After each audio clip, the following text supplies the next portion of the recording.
พุทธาองค์พระธรรมพระสงฆ์สามดวงแก้วรัตนา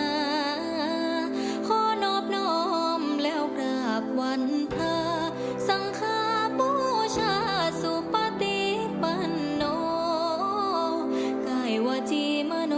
น้อมนำมโนสุปฏิปันโนแห่งเมืองนาครอันบวรเมตตาธรรมกำ